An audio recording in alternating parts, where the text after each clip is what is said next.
welcome to our IMG Academy webinar series. My name is David Catrone. I am the head of business development at IMG Academy. I'm so happy to be here today. We'll be talking with some of our panelists. We have Jimmy Arias, our head of tennis.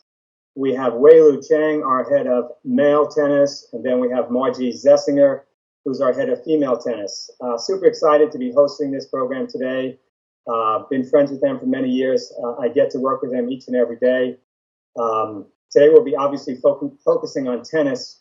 And before we do that, I just kind of like to talk a little bit with the panelists, and they can kind of introduce themselves, talk to us a little bit about your history, what brought you to the Academy. I'd love to start with Jimmy Arias. Well, I won the Buffalo Men's City Open when I was 11 years old, so I had to get out of Buffalo to find competition. My goal was always to be a pro. My goal was to be number one in the world when I was 8 years old. I made that decision, which is a fairly lofty start of a decision or dream. And I came here really before there was an academy. Stayed for about 6 months. They had a school that let me out at noon, but there was not yet the grounds that we're on here. We were at a club, and it was Nick Bollettieri who had sort of invited me to come down. There's a national tournament called Kalamazoo, the 18 and under nationals. I played it, and I talked to the top 20 kids in the nation, and I said, there's a place in Florida where we get to get out of school at noon, and we can practice the rest of the day. And at least 10 of those top 20 kids came to the Academy, and that's really what started IMG Academy. And it sort of got me into thinking about what has transpired over the years at the Academy. The reason the Academy was so successful was because we had a group of players pushing each other on. And that has continued. That's one of the great things. I'm now back. I haven't been at the Academy for years, but about a year and a half ago, I took over a director job. And what I wanted to implement was competition again, because a lot of tennis academies over the years have gone to sort of working on your strokes, technique, that type of stuff is great. Everybody needs it. But people have forgotten how to compete, and that's really how you improve. That's how you get to the next level. And the beauty of the Academy is it's become, from the 10 people that it started with when I was there at the beginning, to 240 plus kids. And a lot of people look at that and say, that's too many people. That's too many kids in one place. You're not going to get individual help. It's not the case, because we're playing tons of matches. I've never, since I've been there, seen more than 3 kids on a court to a pro. And you have the strength of the Academy is that you have so many levels that you're able to compete against. So whatever level you're at, there's somebody that's pushing you, and there's someone that you're chasing.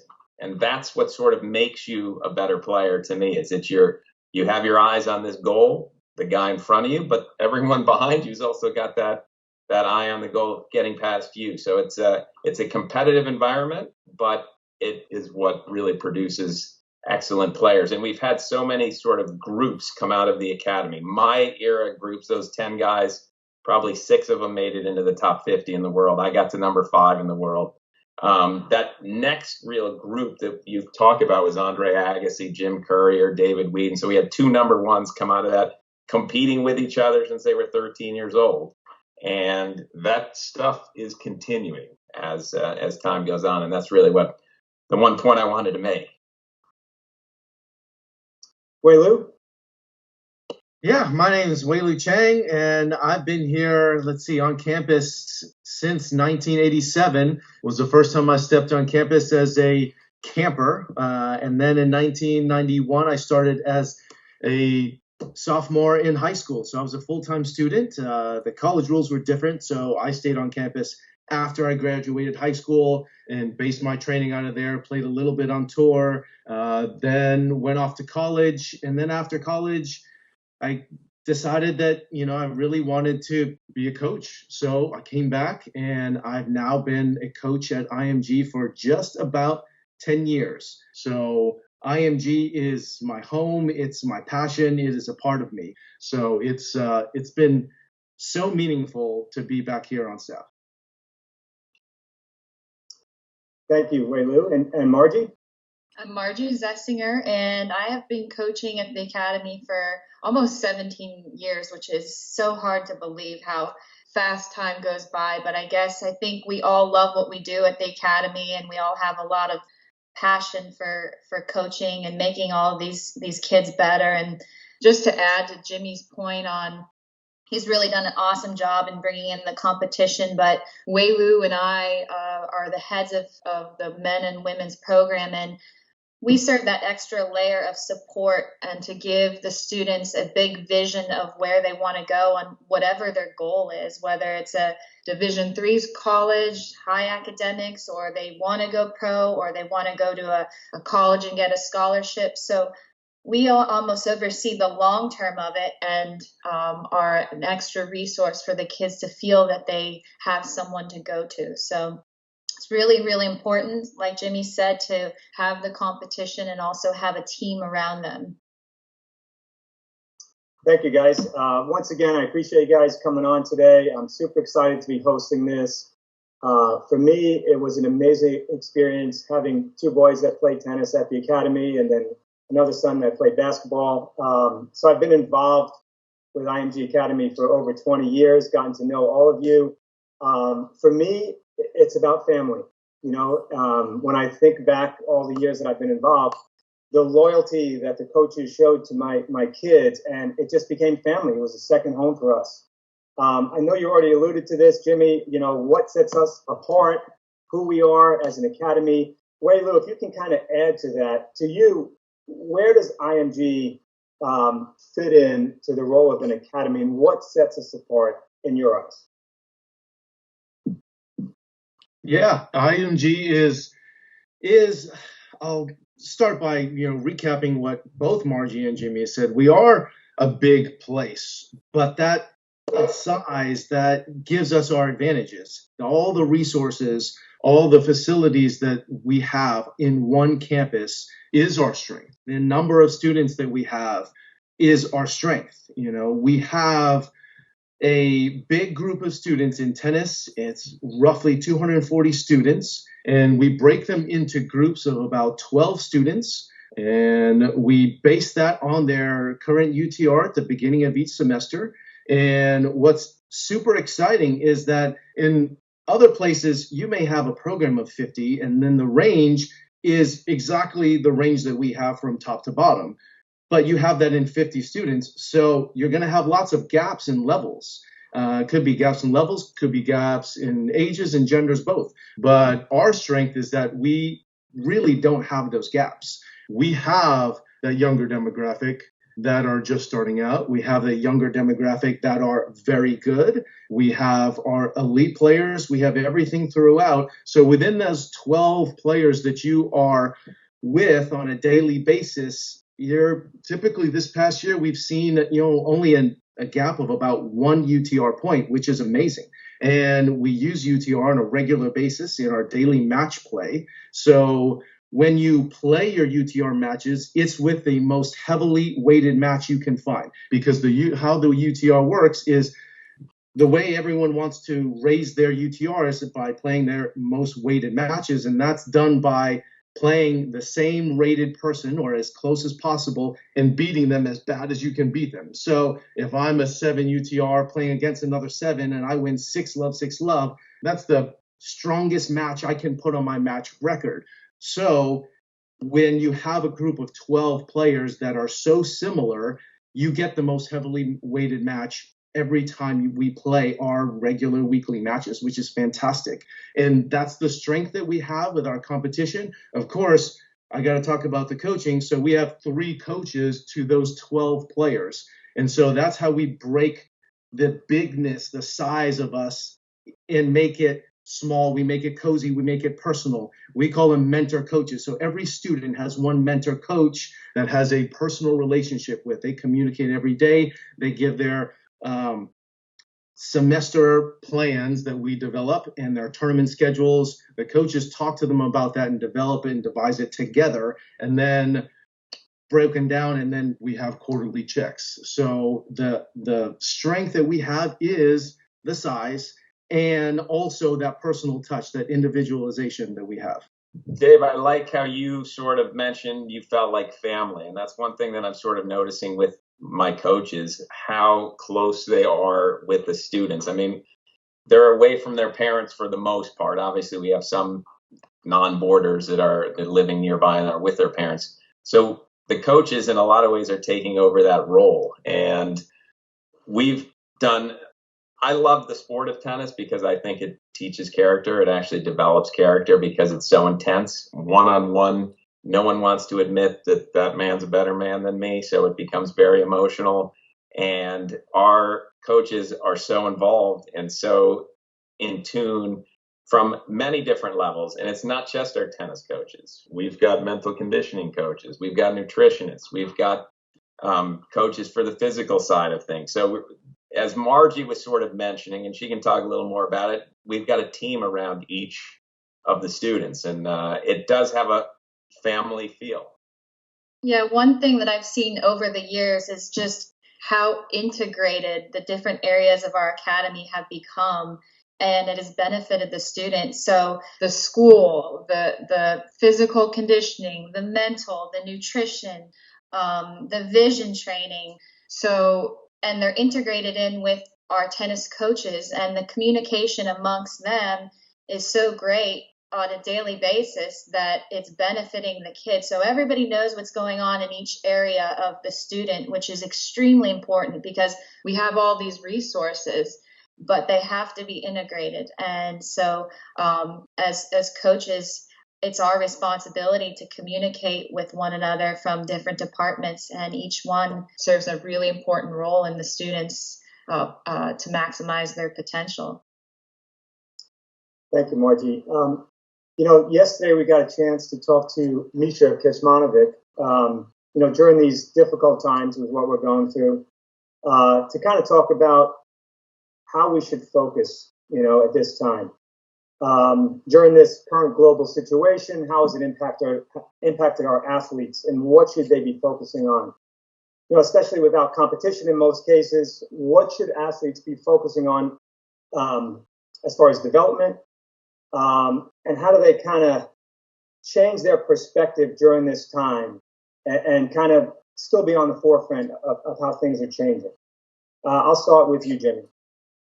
I mean, for me, I would be using this time when there is no competition because I'm always competing. That's sort of my personality, I guess, in a lot of ways. I would look at it as an opportunity to get ahead of the people that I eventually will be competing with again. And so I would be trying to use this time, recognizing there's many people that are doing nothing right now except playing video games, or a lot of the people that you're competing against aren't doing a whole lot. And this is a chance for you to get a little bit of a leg up. So along those lines, and I'll let Wei Lu and Margie talk a little bit about it, we've sort of done some pretty nice things for our students that, because they're not here on campus right now, a way to keep them ahead of the competition. Why don't you go ahead and start, Wei Lu?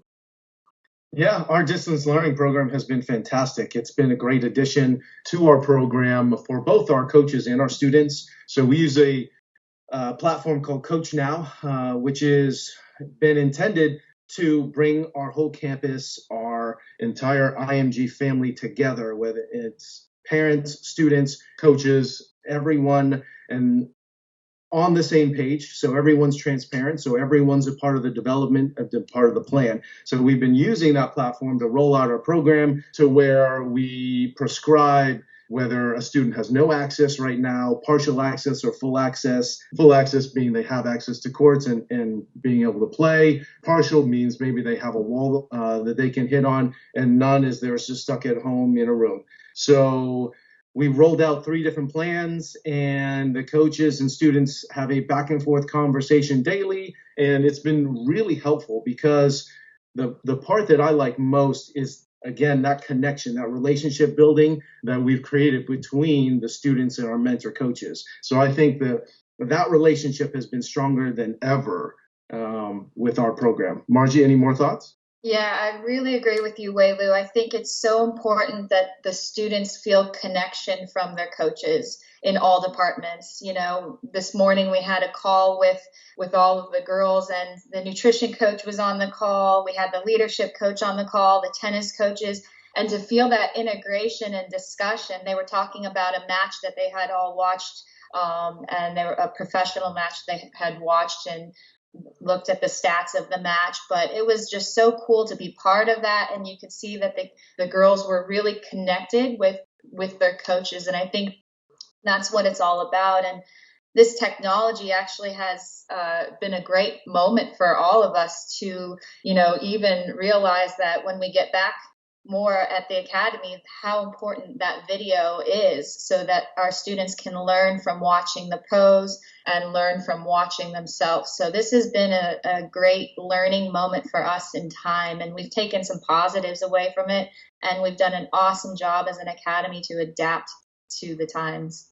The Coach Now app actually is interesting in a lot of ways to me, because for the most part, what it was used for was we would show the progression of our students to their parents. They were on the kids' site and able to see how the kids were doing. Now, the coaches did stay in touch, give the schedule, that type of stuff on Coach Now when the regular program was going on. But it was a great way for the parents to sort of be watching their child without actually physically being there, because every week there were videos and posts, and they could see the progression that their students were and their children were making. So it was a great app that we utilized then, and we've been able to utilize it in distance learning. And it also shows you how individual, we talk about how big the academy is in numbers. Each coach has a coach that knows their situation, whether they have full access, partial access, or no access, and they have an individual plan for that kid, and each kid talks to his coach about what they did that day every single day. So just to give you an idea of the feel of how it's broken down, it's a big academy, but with a small feel to it in some ways. Right, and we want the parents to be involved. I mean, the parents, you guys are part of the team. So for you to be able to access the Coach Now is really important, and see the progress, and to be able to communicate with the students' coaches is really important to us as well. That's excellent. I talked about my time, when my kids started training there over 20 years ago, and the loyalty that we felt, not only to the coaches, but to IMG Academy itself. For us, it was family. And you talk about engagement with the students right now, especially during these difficult times. We talk about development and how do we stay engaged. And give me an idea of the overall process, and I'll bring this to you, Wei-Lu, as far as the distance learning. Some of the things that we might be updating with our students as far as motivational videos, maybe some training sessions. Give me an idea of what that Coach Now looks like from an IMG Academy perspective, and how else we're keeping up with their development during these stages. So that's definitely a multi-part answer to the question. So I'll break it down like this. We start with a weekly theme, and we started pretty basic, and over the past 5 weeks, we progressed as we've gone. So it started a little bit technical with ground strokes, then transition. Then we got a little bit deeper, went into game styles and game plans. And we'll soon next week be moving into the mental game of tennis. And so each daily lesson plan that the coaches have prescribed follow that theme. So a lot of it has been shadow drills. So going back to the beginning when it was just ground strokes, it could be just 24 hands in a row shadowing. When we move on to game plan, it could be a prescribing of hit a serve, rally 3-4 hands, then move up for the short forehand and finish with a volley, because that's the point plan that we like a player to execute.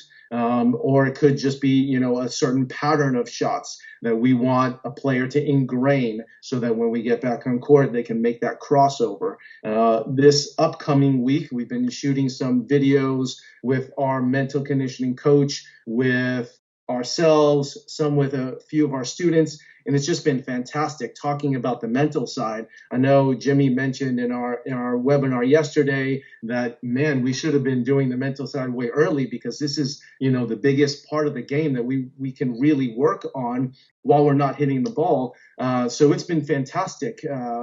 Topics like motivation and confidence and attitude. So these are really key components of playing good tennis, becoming a good person, and helping you in the rest of your life. So It's been great being able to watch the program's progression as long as the students' progression, because from Margie and I's position, we get to see basically the whole academy. And so we get to see that conversation piece and those dialogues with our students and coaches, and it's progressed amazingly well. It's very exciting.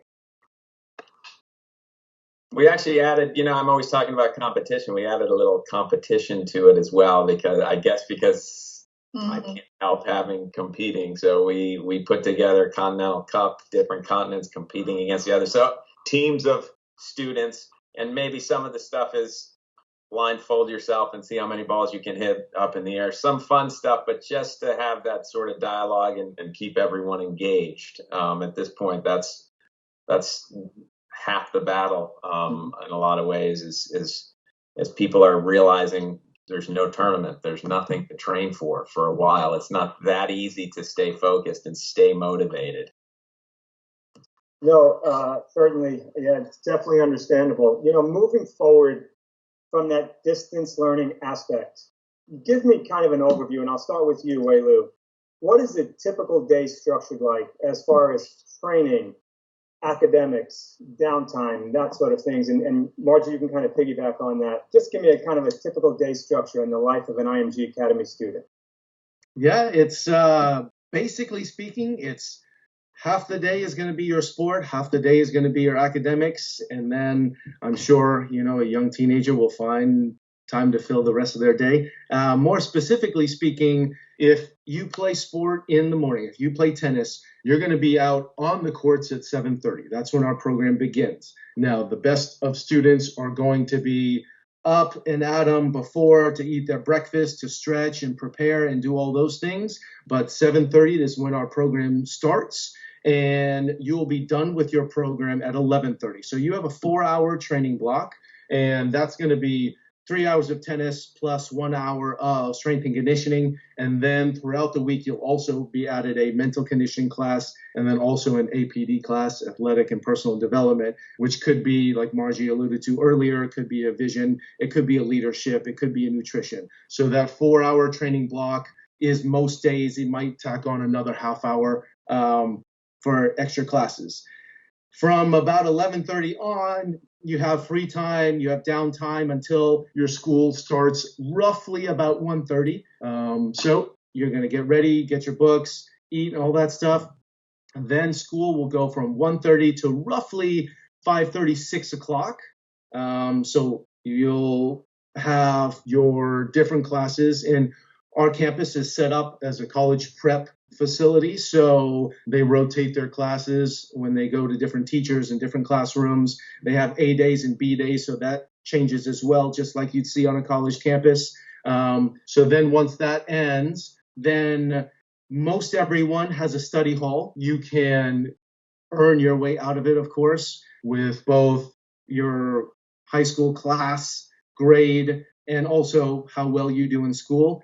And then, of course, if you don't do well, then you get to have mandatory study hall. And then we have activities all throughout the week up until about 9 o'clock. So depending on the day, obviously our weekend, we have, off-campus trips, because we definitely promote that students need rest and they need to get away and they need to, take their mind off tennis and their sport. So it's a very good balance. And that's the key with navigating our campus, is balancing the 3 areas of the IMG Academy life, which is going to be your sport, your school, and then your social life. And I tell this to every prospective student and family, is that it's tough and you have to have a balance, because when one of the areas goes down, it's going to pull on the other 2. And it doesn't matter which area that it is, whether it's your social, your academic, or your sport, you have to have a good balance between all 3.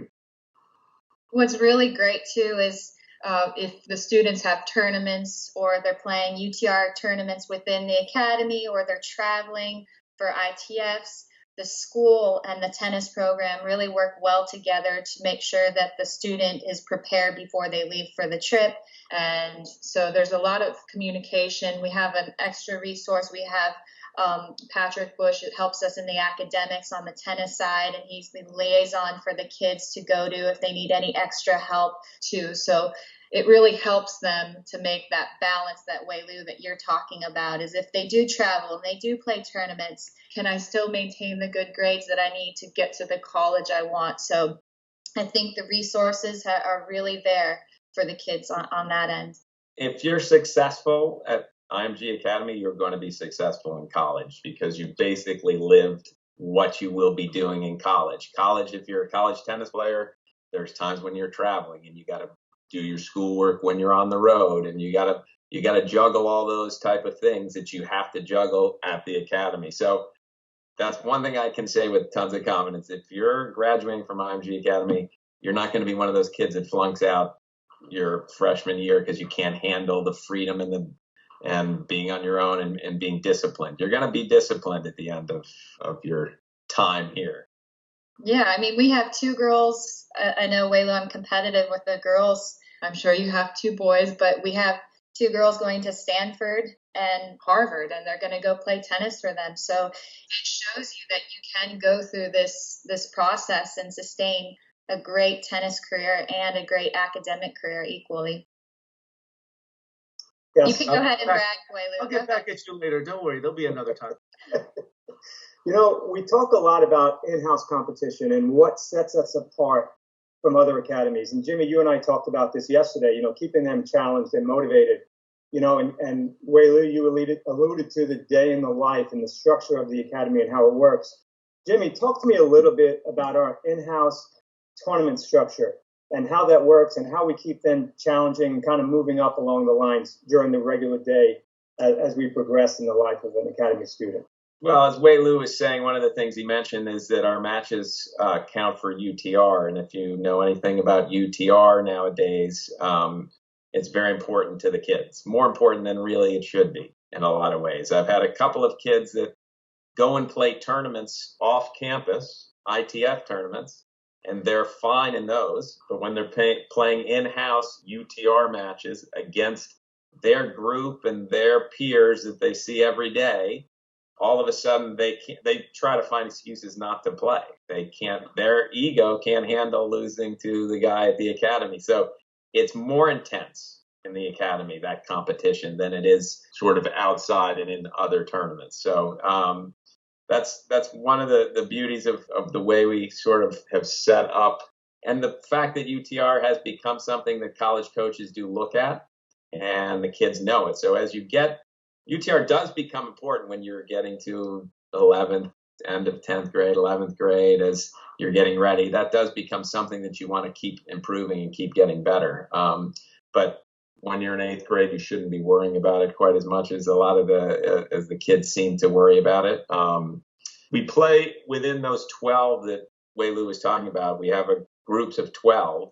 You play matches in those groups. And if you have a certain record after a certain amount of time, and I'm not going to get into specifics really, you're able to move up to the group in front of you. If you have a poor enough record in your group, you will get challenged from the group below you. And so it becomes challenge week is a very emotional week at the academy for the kids, and sometimes even the parents, and even the director of tennis has to get yelled at a few times if things don't go quite the way the student wants. But at the end of the day, because I believe in the competition, that's how it's going to be.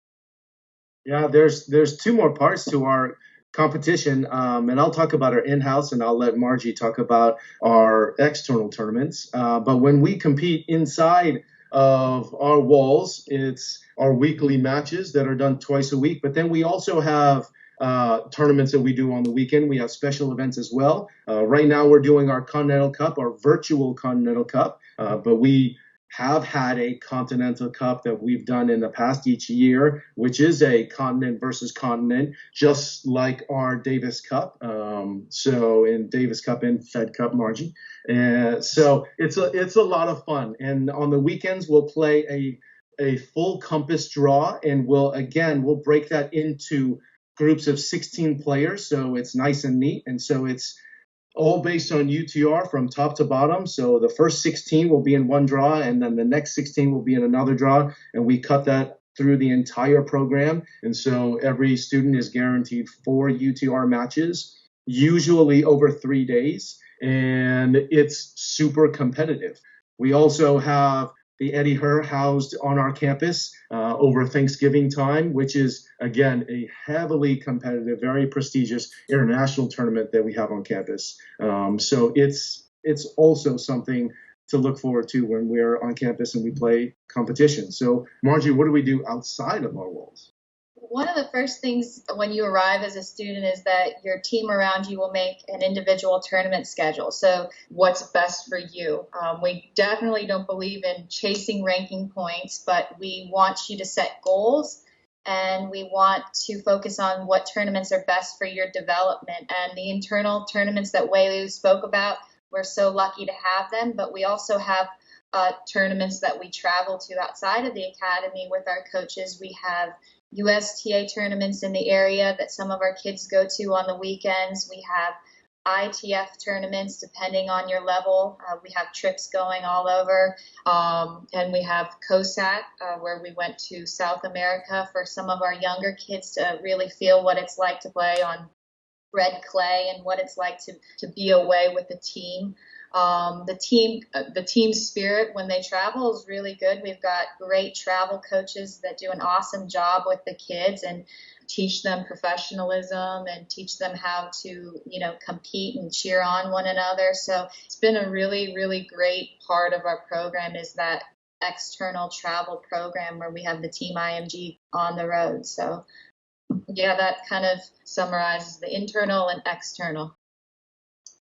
That's excellent. Margie, I'd like to continue with you for a second.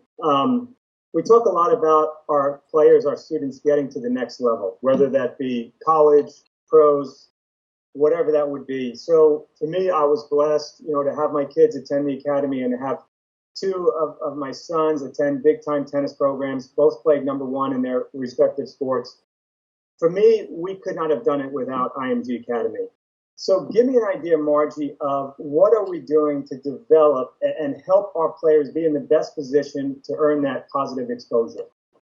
We're lucky on that. We have a great resource. I think over the past few years, each year we've written down how many colleges have actually visited our academy in the year to the tennis courts to watch our kids. And the estimates are about 140 coaches per year of Division 1, 2, 3, NAIA, all come onto the campus, and the kids have that extra exposure that they might not have if they were just on their own. So we're lucky in that sense that a lot of these college coaches want to visit the academy and see all the different competitions. So they do get a lot of exposure when they're just training in their practice. We have college coaches just walking around. We have head of our college placement, which is James Bryce, and he will invite the coaches in and they come to the kids' practice. And James is a huge resource for the kids. He keeps them on the right track.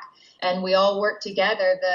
Wei Lu and myself help out on the college recruitment, and then the students' head coaches as well. So there's a team of support from as early as 9th grade. There's a plan for them. Once they enter high school, they know what the timeline looks like as they graduate. And so the college piece is IMG has the advantage on that as far as starting the process early and understanding the timing, that you don't always have to rush on the as far as the recruitment. There are options where we do have post-grad as well.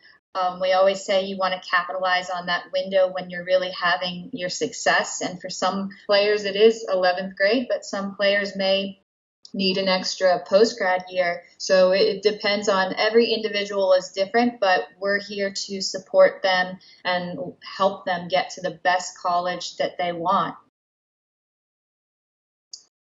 Excellent. So, one of the questions that I know a lot of families might have, I think there's this misconception that you have to be an elite player in order to join IMG Academy. Wei Lu, if you can kind of start me off on this one.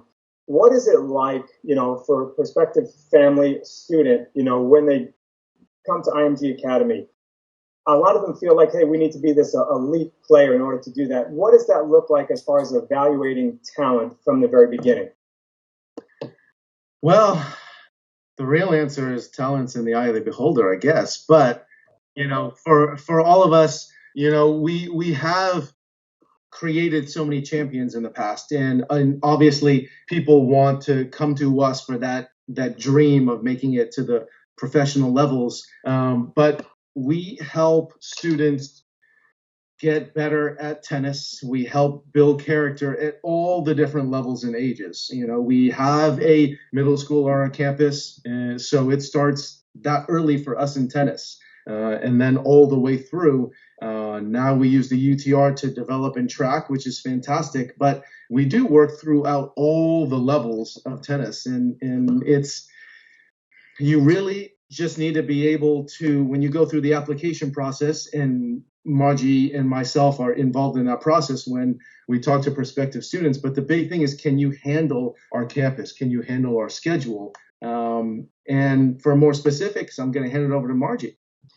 Dave, there's a place for everyone. There's a pathway for everyone, every level at the academy. I think first, when Welu and we're looking at the players, the character's the number one. So it doesn't necessarily matter if you're extremely driven and you're able to handle all of these different elements that we've discussed today, then we want you here.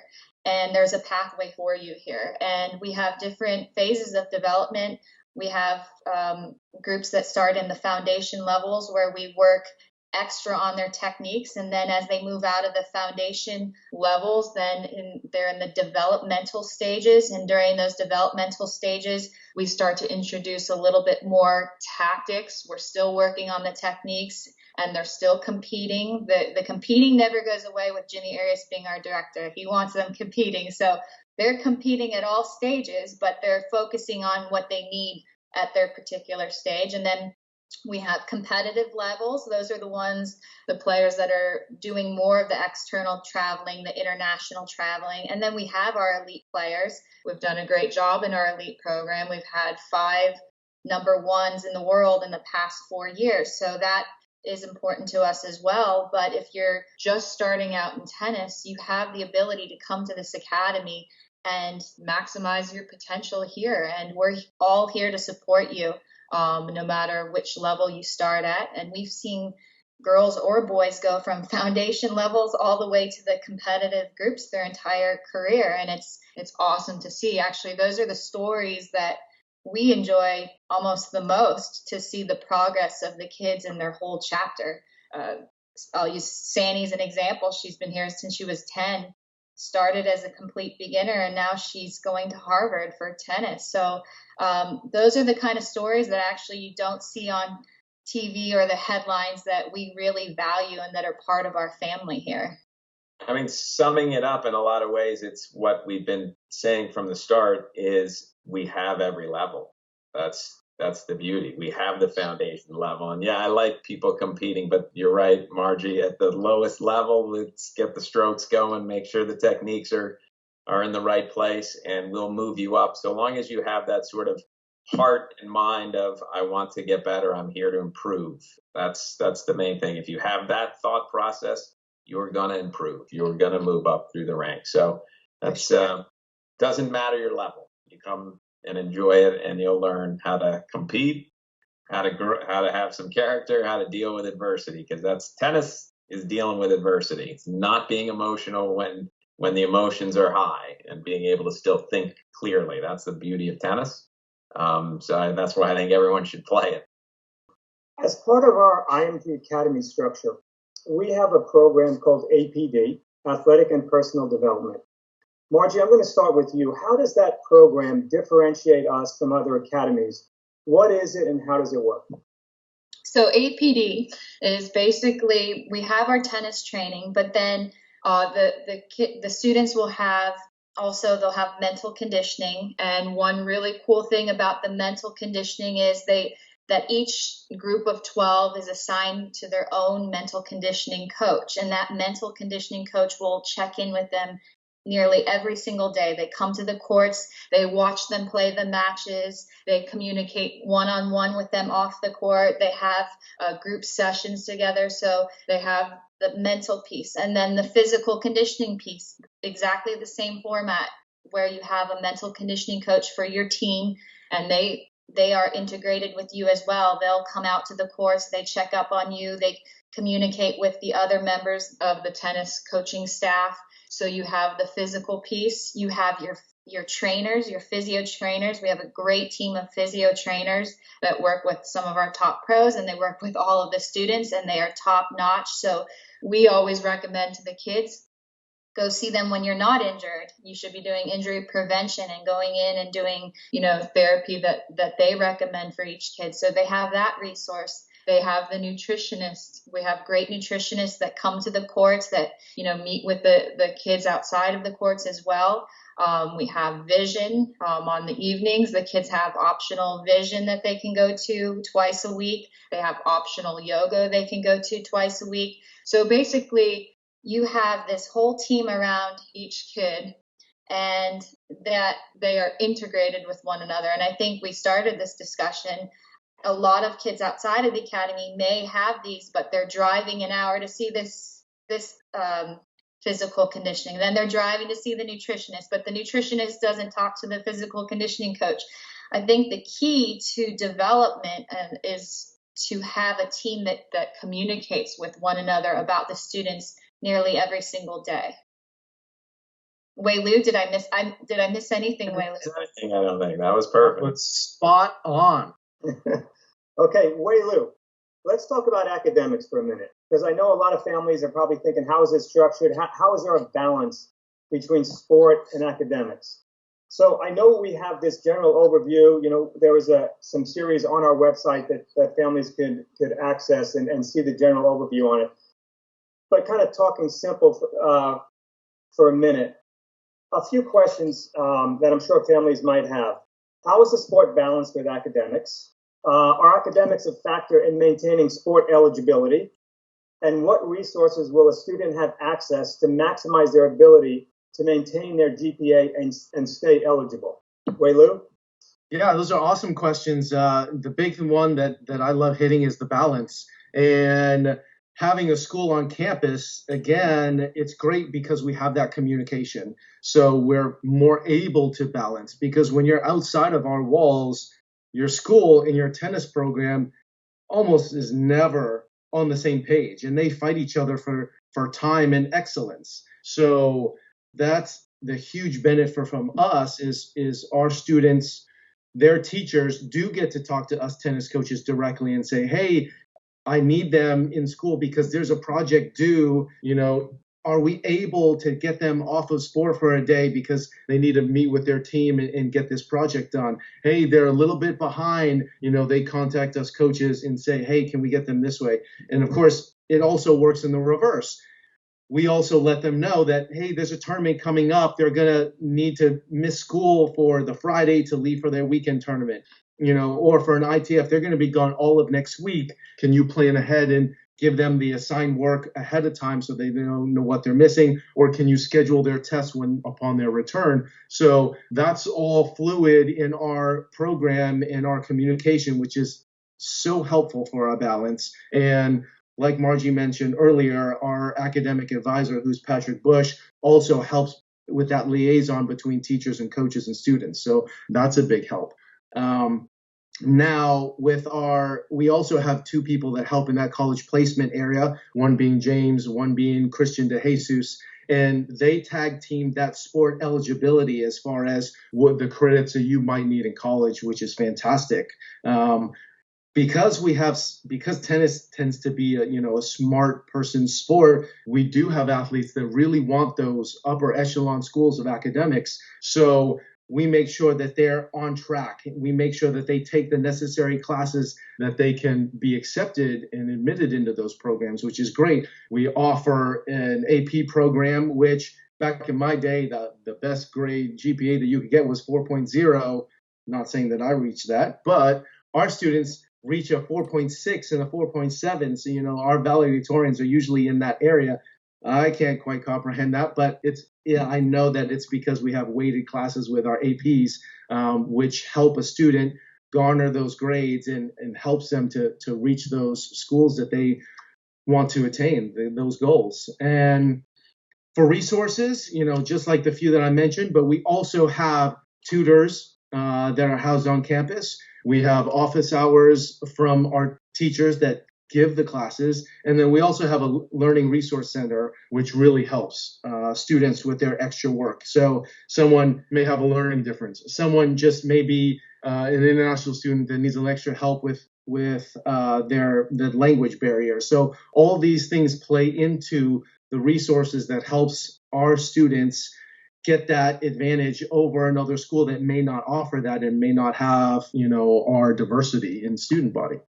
That's the biggest change to me from when I was at the academy to now, is the level of education that you get at the school. I mean, not too many people those 10 kids I told you about at the very beginning that I brought here, none of them would have been able to get into Harvard because of the schooling. That has changed quite a bit, and that's been one of the biggest improvements that IMG Academy has actually put forth. Yeah.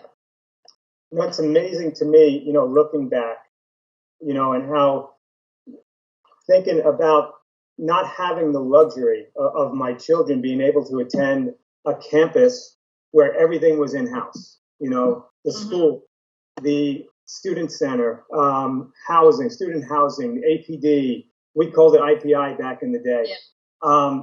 But the uniqueness of IMG Academy, having everything in-house, 600 plus acres, I still, drive around on a golf cart and look around saying, I can't believe it. Every day it's something new. It's just an exciting place to be. One thing we didn't touch on, and I don't want to forget about it, and Wei Lu, maybe you can give me some insight on this, especially now during these times with COVID. There's a lot of confusion with kids. My youngest son is a senior, and there's been a lot of talk, what do? We missed out on baseball this year. We missed out on our sport. We missed out on graduation. The education was just not exactly the same in certain aspects.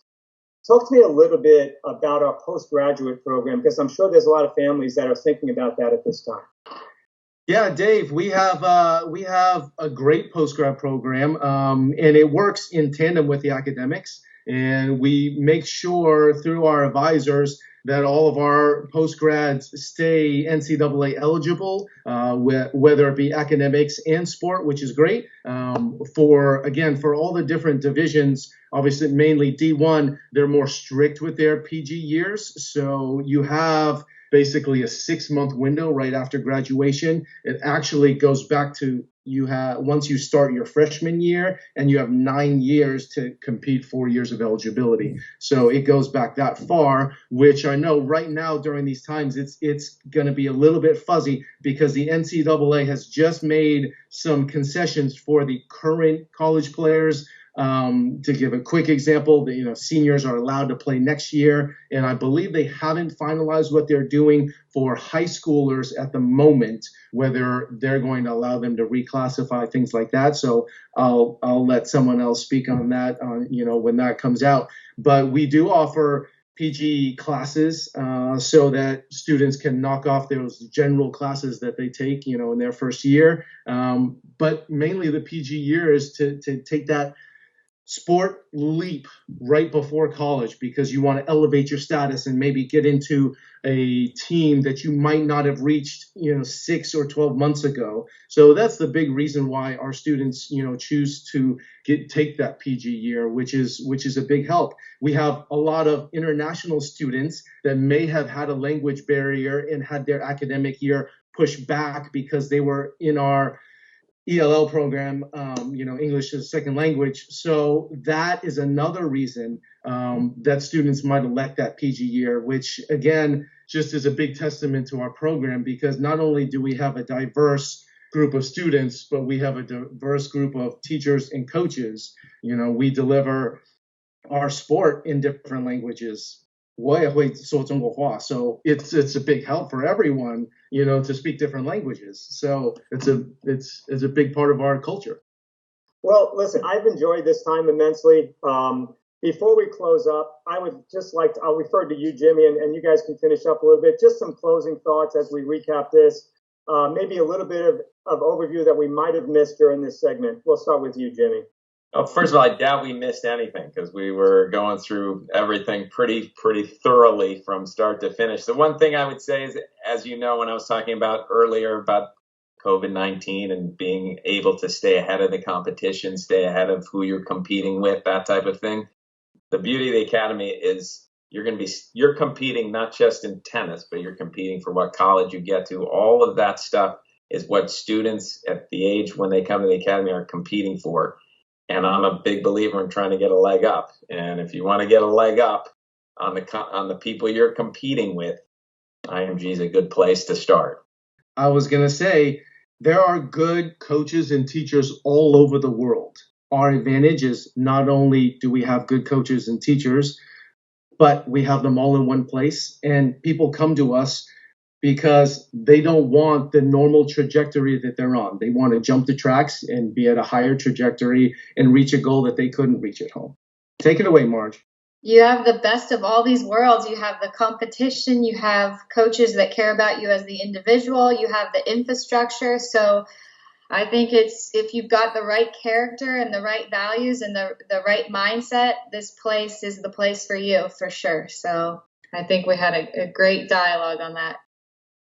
Well, guys, we're going to wrap it up here. I want to thank my panelists, Jimmy Arias, Margie Weilu. You guys were spectacular. I really appreciate your time today. And just in closing, families, if you're interested in learning more about our academy, feel free to reach us, imgacademy.com. We thank you for your time today. Be safe and be well.